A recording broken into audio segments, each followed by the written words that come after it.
Hi, this is Coffee with Chris. My name is Lee Mrowicki, and here's Chris.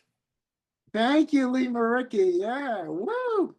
Thank you. Welcome to Coffee with Chris. I have my buddy Lee Mrowicki. Hey, how are you today? Good so far. Now, Lee's been the DJ and the announcer of the Stone Pony. He's also a radio announcer, and he has an audiobook coming up. We're going to talk about all of that. So, what's the book called, and what led to you to write it? I wonder. Well, the book actually is about the Stone Pony, and because people call it legendary, that's the title of the book, Legendary, the Stone Pony, and the people who made it so, because the club itself was really the personality of the people who went there and the people who played there. Really had not too much to do with what I did there. It's just that I was kind of a conduit for everything. Gotcha. So you were like a bond to it, like a connection that they relied Exactly, on. exactly. Right, right. And Yeah. I got there almost accidentally because in the beginning, when it first opened, I was going to college and I was a customer just like a lot of other people. And then while I was in college, I worked at the college radio station. And one day I got a call from a guy named Bob McAllen, who was the general manager of a local radio station, WJLK in Asbury Park. And he was asking if I knew of anybody at the college radio station if they were looking for some part-time work. And I took a moment to think and I said, yeah, me. Awesome. So um, I used to record radio commercials and stuff like that. I was the assistant production manager for a long time. The station was an automated station, except on Sunday nights when I would actually play physical records, but otherwise it was all run and pre-programmed by tapes. But Wow. in that time period, one day we got a call at the station from Epic Records. Yes. And at the time, Southside Johnny and the Asbury Jukes had just recorded their first album, and it was going to be released in the summertime. And Epic Records was going to conduct an event which would be a radio broadcast Yes. just to celebrate the release of the album. Now, normally rock stations in the East and the Midwest would be part of this whole thing. And locally in New York area, there was a station called WNEW FM, Yes. which was the 127. highest rated, radio station for rock music in New York. And I there was correct, right? I'm sorry, I was correct. It is 1027 it FM. was, yes, Yep. 102.7, the Rock of New Yep. York, or Where Music Lives. There's other slogans that they used, but they had Yep. probably the most famous DJs of all.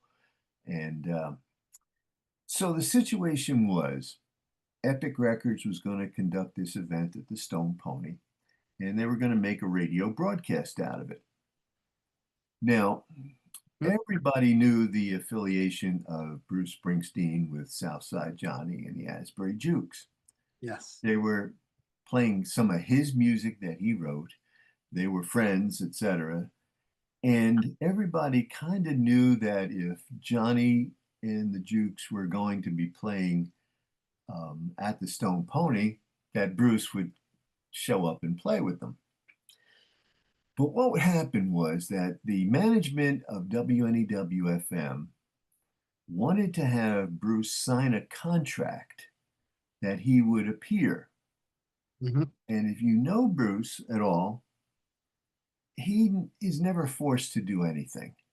Yeah, he's the boss. Somebody tells him what to do. Exactly. Like Exactly. like So, like your friend Michelle and I forget her name, the one Abigail, right? Bob told me about. I watched the video the other day with her. Sure. Yeah. There's a whole conversation about that. So, yeah, exactly. Nobody tells him what to do. He's his own man. And what he didn't want to have happen was everything focus on him when it was really the focus should be on the Jukes and their album.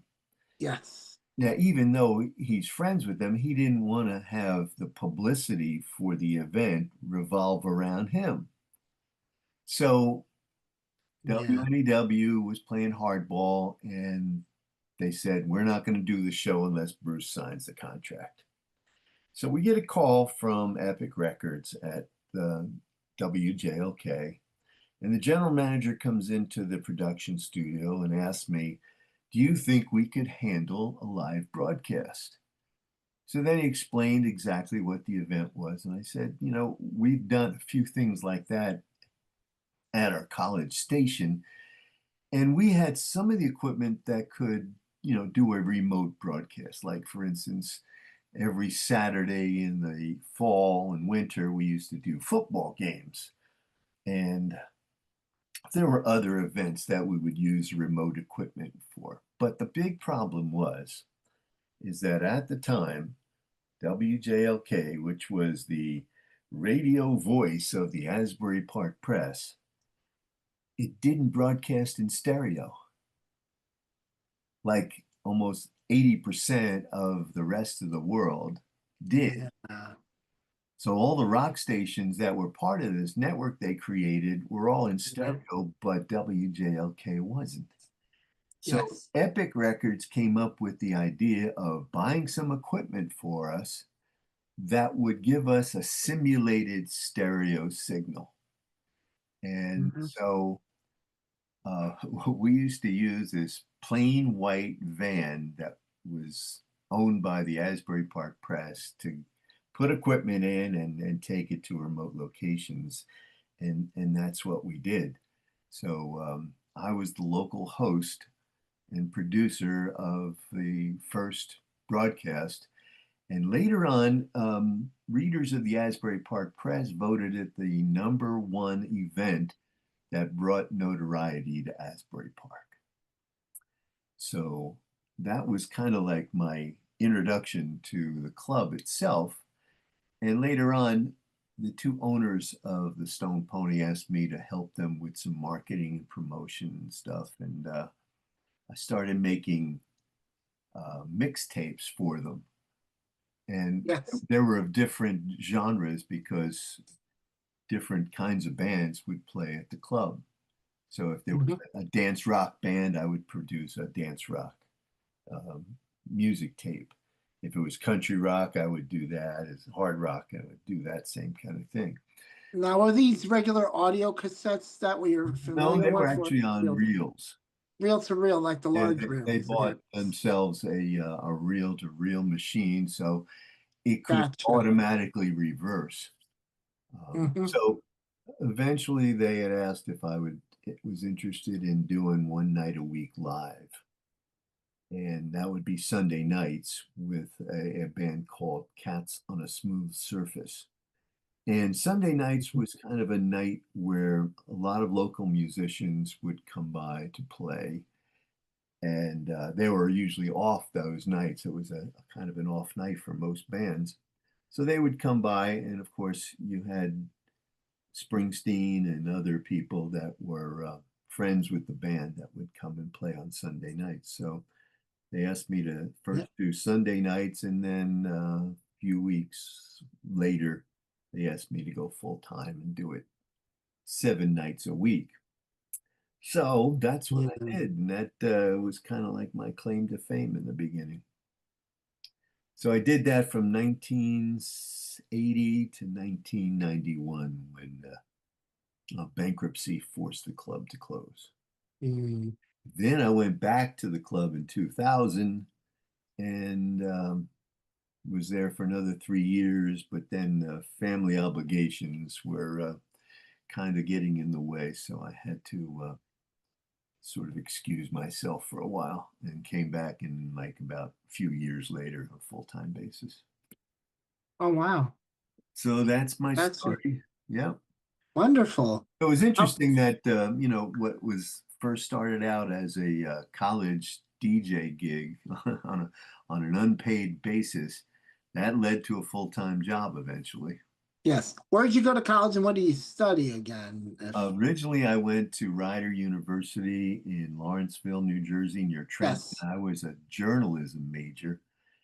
Yep. And because of riots in Trenton, I transferred to Monmouth College at that time.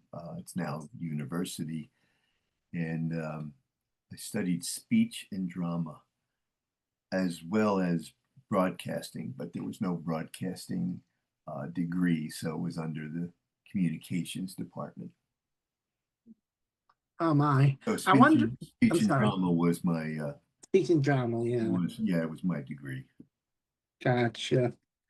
Like speech and theater or whatever, right? Yeah, I did Speaking. a lot of theater stuff Oh, behind the nice. scenes, building sets and et cetera. Because at the time, I also had a part-time job evenings, so I didn't have a lot of time to do anything with the acting department. But I built sets, and whenever I could, I would offer um, my assistance to people putting on the shows. Yes. I'm in the theater myself, as you could Right. see. So you knew me for a while, Lee, and you've worked with me for like about 3 years in the production and announcing thing, and I've grown to become a good announcer because of you. Let me tell Okay. you. Well, I appreciate that. It's true. Yeah, I must tell you, I can't thank you enough. Uh uh what was I gonna say? Has music always been in your life, I wonder? I believe it has, right? Well, Am I you correct? know, my father was an avid collector of records. He Yes. worked in New York, and usually every payday he would stop by the local record store in New York City and buy records. And it was Yes. part of a collection. And my parents used to say that I had a toy jukebox and I could name all the songs on the jukebox. Oh, nice. So, yeah, I didn't get actually involved physically with music until I saw the Beatles on the Ed Sullivan Show. Oh, nice. And just And like that was hundreds of other people, way back I then. wanted to be like them. So Yeah. started taking guitar lessons and eventually started playing in some high school and college bands. And I still play and I give lessons today. Awesome. But that, Awesome. that kind of led to one thing after another. In fact, I was playing in a band in college, and I said to myself, this is getting ridiculous. I'm tired of arguing with different people on what music to play and how to get gigs and things like that. So I gave that up to actually just play records on the air. So Yeah. I when I went to Monmouth University, I joined the radio station there. And at first, I had like a Saturday morning show, and then I went to evenings and eventually became the program director of the radio station. Oh, so you also got into Monmouth University, right? Monmouth Well, that University. was, I transferred after the riots in Trenton because I wanted to be closer to home. There was some illness in my family, so I decided Gotcha. I would, be close to home. And it was only like a 20-minute, half-hour drive, so I could be a commuter. And then it gave me the opportunity to get some part-time jobs as well, too. Amazing. Wow. So those are the only two colleges you've gone to, correct? Yeah, it was Rider University for 1 year and for 3.5 years at Monmouth University or Monmouth College Gotcha. at the time. And in fact, strange as it may seem, Monmouth College at that time um, was actually voted in Playboy magazine the #1 party school in the world. Oh my. Would have been killer to go But there it back also, then. one of the things that was the advantage of being close to New York and close to Philadelphia, that they had concerts probably once a month. and it Yes. was part of the student activities. And they had them either in the gym or there was a little concert hall, and so we got to see people that would be playing major concerts, including a guy named Springsteen, who basically was the local guy, and he played often at Monmouth University, Monmouth College. Very cool stuff. Yeah, he was a Uh, local hero, that's for a sure. local hero. Oh, yeah, he took it upon himself. Yeah, I know. Right. I can understand. So, give me some highlights of your career. I don't know if you've done that already, or we can go over that later. Because I have a whole resume, like your a good chunk of your resume that we can go Well, over. going to college at the Jersey Shore, you know, you're exposed to a lot of musical talent. Yes. And what's unique about the Jersey Shore is that it's probably equidistant from New York and Philadelphia, but Yeah. the influences of New York and Philly Yeah. were nowhere to be found in Asbury Park. So New York at the time was the beginning of the punk scene, like the Ramones and Talking Heads and Blondie and stuff like that.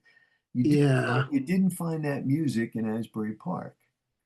In Philadelphia, you had somewhat of a punk scene that started out, but you also had some interesting rock and rollers too.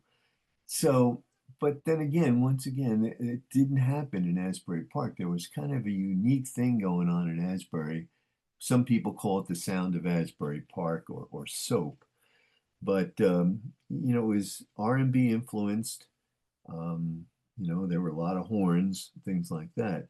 Yep. And there's a huge musical history in Asbury Park, especially with R&B and soul music and stuff like that, even though there were also a lot of hard rock bands too in the area.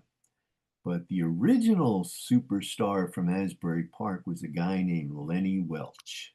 Lenny Welch. Yes. And he had some big hits on the radio, and you still hear him on the radio today, Oh, the nice. oldie station. But he was the first big guy from Asbury Park. And then, of course, you had some local bands that got record deals, one of which was called Sam the Band. Another was called Trigger. Yes. And Trigger actually was signed to the same label as Kiss. Oh, wow. So they were actually like a kind of hard rock band. There was another band called Salty Dog, which was a hard rock band, actually originally from New York, but then they moved down to the Jersey Shore.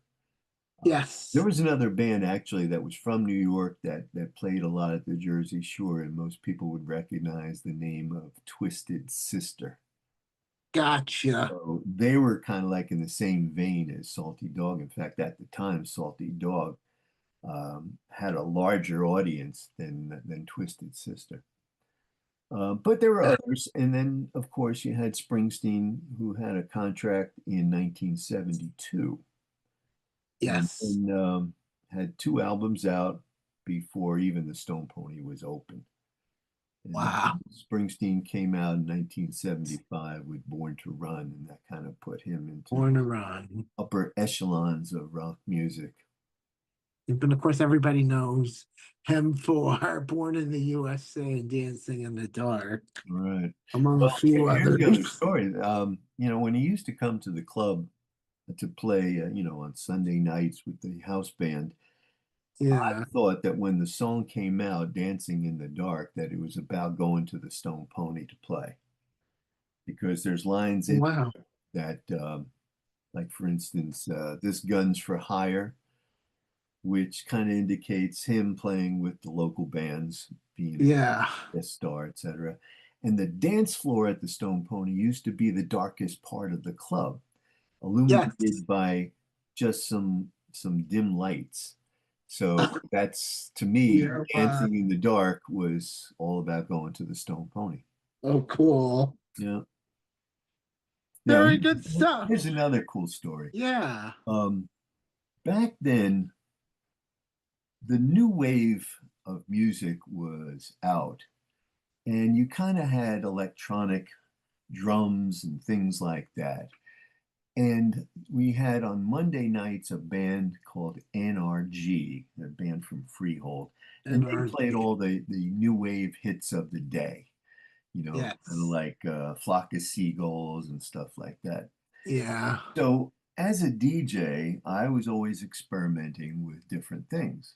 So one time I found a friend of mine was selling a electronic drums. Yes. So I brought him into the club to be able to play along with the music I was playing, Yep. and it's just basically adding a drum beat, etc. Yeah. So one day Springsteen comes in and he would always come up to the DJ booth to look through my collection of 45s Yes. and stuff like that. And then he saw the little drum kit there. And he saw, Yep. what I was doing, playing along with some of the new wave stuff. And so he tried it and he was doing it. Yes. Now, back in that time period, every band was coming up with their own flavor of a sort of like a disco song.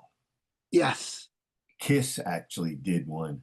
Kiss. Yeah. They did something like everybody had that kind of song because it was a new audience they were trying to attract.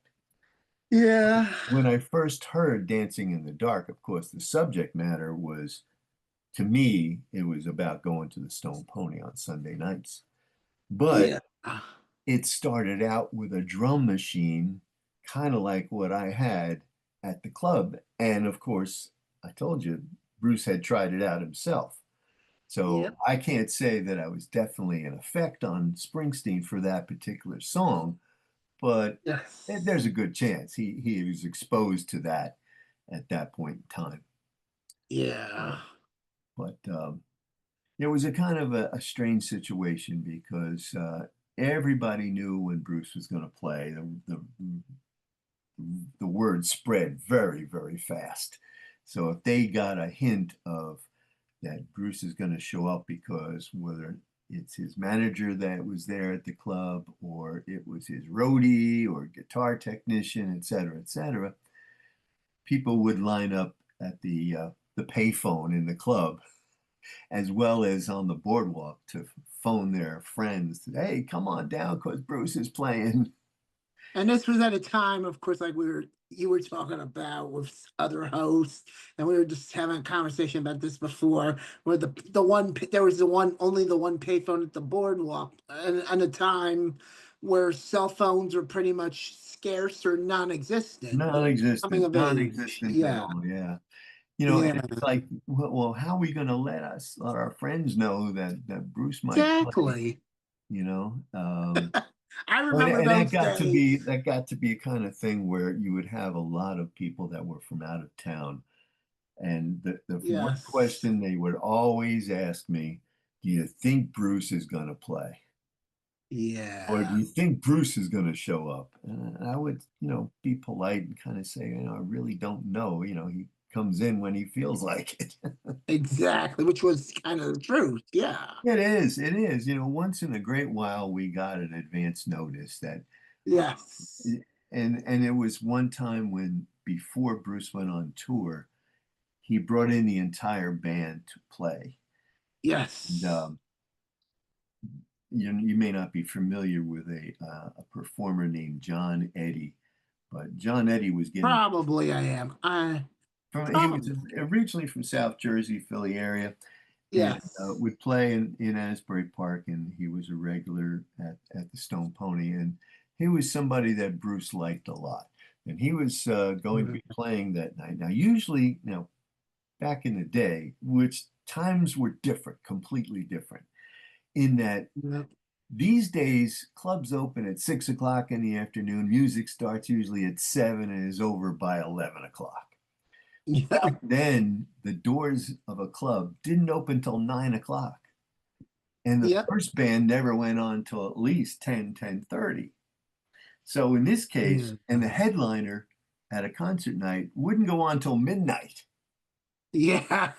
and we were open until 2 in the morning, sometimes 3 in the morning. So at this point, it was a concert for John Eddie. I mean, the place was packed Yes. anyway, but the opening act was bounced, and John Eddie became the opening act. So everybody knew something was up.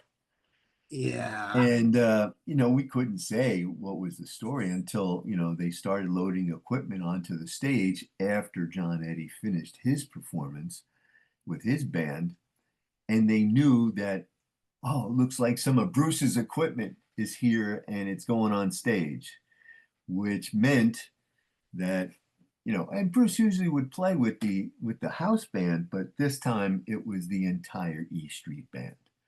And Yeah. it was a sort of a warm up before he went on tour.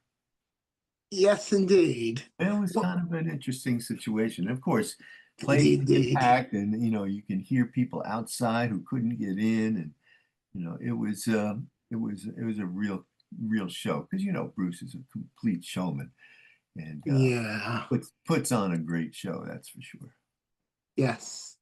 I was wondering, yeah, yeah. So when did you start again? I don't think I caught that again. You Well, started I your I show, actually your start became in, shows. well, I became What involved with time? Pony in 1976 when that Gotcha. first radio show. Afterwards, I started doing like mixtapes for the club, and that was like from 1977 till 1980 when I started working part-time and then full-time. Oh, very nice, very nice. And that Oh, kind of ended during a when the bankruptcy came about in 1991. gotcha.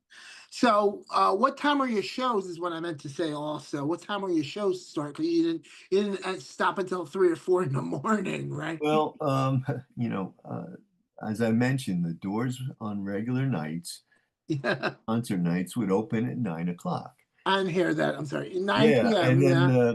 the first act would usually go on 10:30, and the main Uh-huh. act It was would a late night start thing. would start at 12. And originally we were open till 3 in the morning, and then they cut it back to 2 in the morning. Yeah. So It was like a late night thing. It reminds me of always, a, always, yeah. yeah, It reminds me of a couple of particularly Brandon Hanshaw or Buddy. And I was like, I don't think I could last through the Stone Pony personally. Like I told Brandon, I couldn't last for his shows neither, because 4, 5, 6 hours is like too long for me to work if yeah. I ever worked that Well, long. if you're there to see somebody like a Springsteen in an intimate situation as opposed to a stadium, and, Yeah, and that I Bruce can has understand. Bruce has real avid fans. I mean, I love Bruce, they're kind but of crazy. I don't know. Sometimes too long for a concert. A Well, concert at my age. I thought so too when I went to go see him at Giant Stadium. I said, I don't know if I'm going to last a whole, but once you're into the music and everything, time Yeah, flies because even after the music, mentally I'm strained. fast. What just hit me? Right, Because the music is so, and like Brandon's, especially, it really hits you when you play it. right. You get into the vibe. Yeah, and sometimes you forget about, oh, I'm tired, or, you just Yeah, you don't want to miss anything. yeah, absolutely. So, what made you do an audio book? What made So you? people had for years telling me I had all these great stories, so why don't you Yeah, write a book? And I started actually, oh, maybe 7, 8 years ago. yes, Put ideas down on, typing at my computer, etc. And then when it got to be time to either do it or don't do it, I said to myself, and I started actually putting the whole thing together on yeah. paper. And then I investigated, how do I, publish this? So I talked to Amazon, and they wanted $2,000 to actually, Oh, jeez, they wanted to do it. And heaven forbid. they would produce 200 books, and they, 200 bucks, you said, right? yeah, for Oh $2,000. my, yeah, And I said, you know what? I can't afford that. So exactly. I Plus, it's started, not. as I started thinking about producing it, I said, people know me for my voice. They don't know me Yeah, for my typing. Yeah, I said, why don't I just read it myself? Eventually, it's going to be an audio book anyway. yeah, And definitely. Amazon said, we have professionals that will read your book for you. Blah, I blah, said, blah. Yeah, no, I can handle that myself. exactly the way to go. Yeah, So even though, you had to do it yourself, it still got to be an expensive proposition yeah, because, I had to get covers printed. I had to get artwork done together to get that all together. I had to produce it's like a 6 hour book as far as me reading it. So I had to put that all together and edit that and make sure it sounded good. And I had a whole bunch of photos and artwork that I wanted to include and some audio stuff that yes, I actually had saved from early days of working at WJLK and Monmouth yeah. University that I wanted to share. Thomas University. Yes, gotcha. So, a friend of mine helped me produce and take cassettes and reels and put them into CD form. So then I could actually include them in the package. Awesome. So besides reading the audio stuff and the stories and everything, there's artwork. There's, like, for instance, the first commercial I ever did for the Stone Pony, which was 1975 before I ever worked there. And they were a client at WJLK. So one Wow. day, here's the story. A copywriter comes over to me and says, we have a new client and you may be familiar with them. And I said, what is that? Here I am. I'm the youngest of all, being a college student. And everybody kind of felt that this radio station was for older people, Yeah. mid-age, etc. So our newest client is a club in Asbury Park called the Stone Pony. I said, yeah, I've been here Yeah. many times. I've been, a customer every once in a while. So they just gave it to me and said, here, you come up with the commercial and we'll air it. We'll run it by them and get their approval. And so I came up, and in the book, it's actually included in some of the audio there, as well as some of my introductions of concert events and things like that. So way back when, 1975, there's a commercial by me, with the Stone Pony, when it was the first actual commercial I ever did for the club. So that's Yes. kind of what I could produce and Amazon couldn't. So even Exactly. though they said they have professionals that can read your book, I said, well, that's what I do for a living anyway. Why do Indeed. I What's have the to have point? Amazon do it? And I Yeah. had some friends who did books with Amazon, and they were really excited when they first put the book out. And then all of Yeah. a sudden, Amazon stopped promoting it. And it just fell by the wayside. And they didn't make Uh, money. They put out $2,000 and they maybe made $200 back. And I just didn't want that to happen. it's a con shot, is what I call it. Well, yeah, in some cases, and there's Yeah. other Yeah. companies that you can self-publish your book for $550, etc. But I didn't want that. I don't think the book was going to give it, you know, the way it should be treated. Let me put it that way. Yeah, it's better to self-publish your own books and Well, in packaging this case, material. I I bought a bunch of Yep. these Know what I mean? Yeah. Thumb USB drive. drives. Yeah, let's see it on camera. I'm sorry, I don't see it. Yeah, and USB drives. Yeah, now we see it. Yeah. Now we got it. Yeah, this is awesome stuff, Lee. Yeah. And then I actually went through a company that does CDs and jackets, and I had Yeah. to make a jacket that I Yeah. could drop in to Uh, in the middle of the jacket so I could use yeah. my package, and it came out pretty well. Yeah, Came definitely. out pretty well. I'm happy. Absolutely. So it's Cool. going to officially be released this coming Sunday when I'm going to Monday. be. Um, I'm going to be playing 6 hours of Springsteen music for the Spring Nuts Serenade at Yeah. Stone Pony. So that's Woo, awesome show there'll be. the Yeah. Spring Nuts are a Facebook group Yep. from all over the world, and there's about 12,000 of them that participate, but only about 600 can fit into the club. Yeah. We're having it, and this is the seventh one that they've done. I've done every single one of them. Oh, pretty It's cool. just, it's an amazing group of people. When they walk in the door and I start playing, the dance floor is never empty. Let me put it that way. Wow. And Holy Jelly when you Beans. get to the point where there are some songs that everybody has to participate in, like um, Land of Hope and Dreams, you can see Yeah. there's probably about 600 people on the dance floor, and they'll all be singing and chanting and dancing, etc. So Yeah. it's an interesting event. Let me put it that way.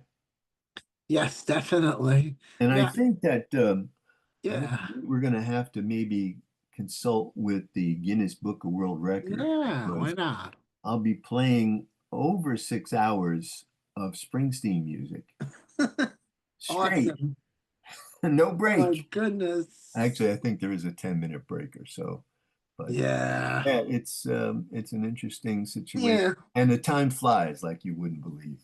Exactly. People are having so much fun. Exciting time. Yeah. So, That's how my exactly? story. I'm sorry. Go ahead. What were you No, telling no, me? that's my story. Awesome. Very good. So, I was wondering, how exactly do people buy your book? I'm using Venmo, Venmo. That's good. and what I've done is I started doing research about what do you charge for a audiobook, Yes. and both in Amazon and Walmart, etc., wherever you can find audiobooks. They range between 24.95 and 26.95. So Yeah. for a time being, until I make some arrangements to have it on sale at Walmart, I'm giving a family I'm and really friends cool. Yeah. discount at Oh, for $20. $20. Yes. And yeah, Yeah, you that's order great. it through Venmo, and you Venmo. Yes. use a credit card, and then as soon as I get the order, I send it out. Is there a link or a name that they can send the $20 to if It's they it's can? at Lee Mrowicki. Venmo you use it's an at whatever. So it's at Lee Mrowicki on Venmo. So one word, Lee Mrowicki, no dots, no hyphens. Right. And they can what do you call They it? Put place the their note, order and place the pay. order and say buck, right? Yep. And No, you'll know it's once you get into that, it'll ask, for your credit card information, and then and uh, you say what's the order I for get the buck. address and everything, and I put it in the mail. So you'll know it's the buck. Yeah, Yeah. exactly. That's the way to do it. Yep. It's easier Awesome. that way. Originally, I started Yeah. out by I had a post office box, and I did it by mail, and that was okay. But not many people write checks anymore. Yeah, exactly. So it's easier with a credit card. Yep. Wanted to talk about your community service. You've done the Food Bank of New Jersey, Y Hunger or WHY Hunger, Big Man's Foundation, Asbury Well, Park those Music. are those are kind of long stories, but I'll make them short. Um, Yeah, Make a Wish of New Jersey, the 19, Suicide Radio. 1986. We were in Yeah. a time period where there were charity songs out, and Yes. there was, of course, Live Aid and We Are the People, all those We are the world, we are the recordings. We people. Are the Yeah, World, yeah. right? So my, I was thinking, Yeah. why not try and raise money for people at home? Yes. And so I ran the idea by some people. One of the musicians I know had a song, and so we ran that by Gary Talent, who plays bass in Springsteen's band. And we Yeah. asked him if he would be interested in producing it, figuring that if we had somebody like that, that the record companies would think it's a, a real honest to goodness of, situation where it's not a bunch of local yokels. So Yeah. he was interested, but he didn't think the song was strong enough. So me and a few of my friends, we came up with a different song, and he liked it. And we started getting musicians together in the studio. And in 1986, it was released as Jersey Artists for Mankind. Yeah. And it actually went into the top 100 as a single. A video was shot, and it was on MTV a lot. It sold over about 300,000 copies throughout the world, actually. In Exactly. fact, the proceeds were going here in the United States to the Community Food Bank of New Jersey, as well as other local food banks. In Yeah. Europe, it was, in England, it was the Society for the Prevention of Cruelty to Children, which was Prince Charles's favorite charity. So, strange as it may seem, when I was in England visiting, I actually saw their offices, but there was nobody in the office at the time. So, Yeah. so that's one of the things that I started working with. We also had my idea was to have um, parties for people who never had a chance Yeah. to go to a club like the Stone Pony.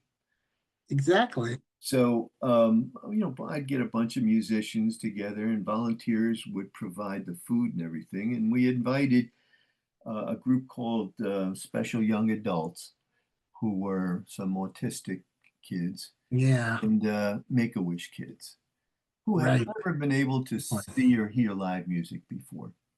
So here's an interesting story. Yeah.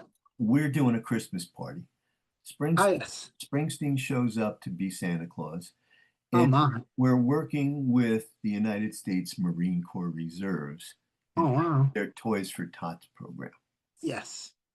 So in the middle of the event, there's guys on stage that are singing Christmas carols and stuff like that, and we're going to take a break to serve some food. Well, one of the kids goes up, and I call him a kid, but he's probably in his 30s. Yeah. Up on stage, he grabs the microphone and he starts to sing Silent Night. Now he's singing the tune correctly, but you can't understand the words. Okay. Yeah. He's severely disabled, but he starts to sing and he's belting it out like an operatic star. It's really, Wow. really amazing.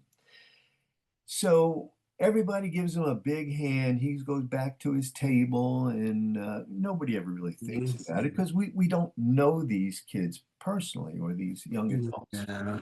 So a woman comes up to me later, and she's got tears in her eyes.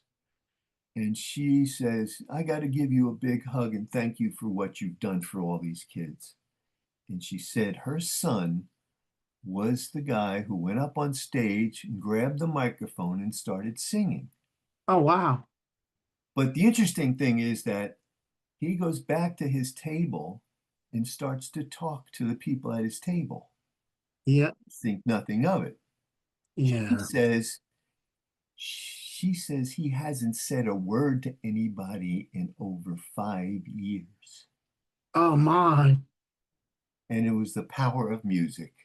Yeah. Oh wow. So we were all in tears, actually. It brings a tear to my eye now talking about it. It just flabbergasts me in a good That's way. that's basically we thought was a miracle. That, Yeah. you know, after hearing the bands playing on stage to sing Christmas carols, he went up on his own, grabbed the microphone, started singing Silent Night, and then go back to his table and talk to his friends like nothing had ever happened. Oh my. But he hadn't said a word to anybody in a long, long time. It's So very touching. yes, very. And the power of music is real, that's for sure. Yes, definitely. So, and then we did a concert actually at Convention Hall because Yeah. we would have done it at the Stone Pony, which has been so much easier, but the Stone Yeah. Pony didn't have wheelchair accessible bathrooms. Oh my. So we contacted the state and they provided wheelchair accessible porta-johns for Wow. use outside of Convention Hall. And we invited Yeah. people that would have never ever seen Mm. a concert before. Oh my. So all the local bands performed, they did Christmas carols and stuff like that. And John Bon Jovi shows up. And so the kids got to see Bon Jovi playing a concert specially for them.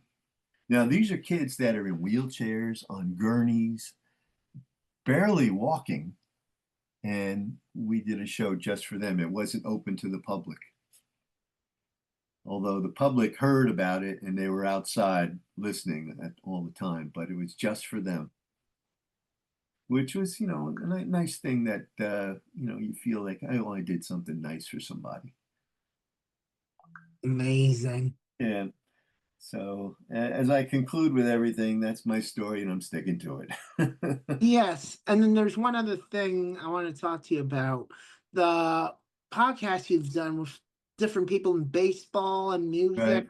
Hmm. What was that called? Beyond the Palace or Around the No, no, Horn? Beyond the Palace is a weekly show I do of Oh, local music, but this was called gotcha. Round the Horn. That's my second guess. Yeah, yeah. And Round the Horn is a play on words in that Yes. a horn being a musician's instrument.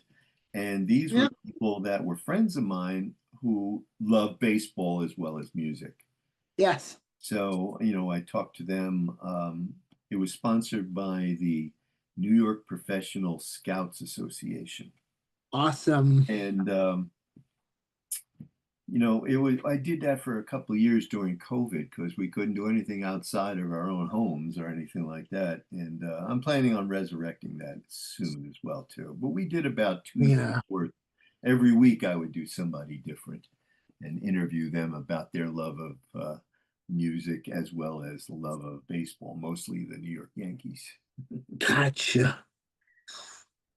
So that's pretty much it, really, in a I nutshell. guess that is. Buy the Yeah. I book. have nothing else. Yeah. Lee, we must do this again sometime. I want to do a second. Sure, No, we don't need a portion two because we got enough, but we can do another show with whatever else you want to talk whatever about. you like. No, I'm Yeah, I'm open sure I'm to gonna that. come up with anything. Yeah, we'll come up with stuff. Great. Put our minds It's good together. to talk. Okay, well, you got it. You got it. Well, I'll raise a glass to you. Thank you. If you can see it. Yep. Here's my coffee cup to you. Thank you so much, man. Well, that's our show for today. Stay on the line, Lee, if you want to. We'll chat later on after the show. My name is Chris Kennedy, and this was Lee Mrowicki. And do you want to close out my show, Lee? You feel free. You could say Hey, thanks something. for watching Coffee with Chris. And Chris, Coffee with Chris was created by me, Chris Kennedy. All right, see you again, Good everybody. night. Take care. Good night. And fade to black in about 2 seconds. Okay.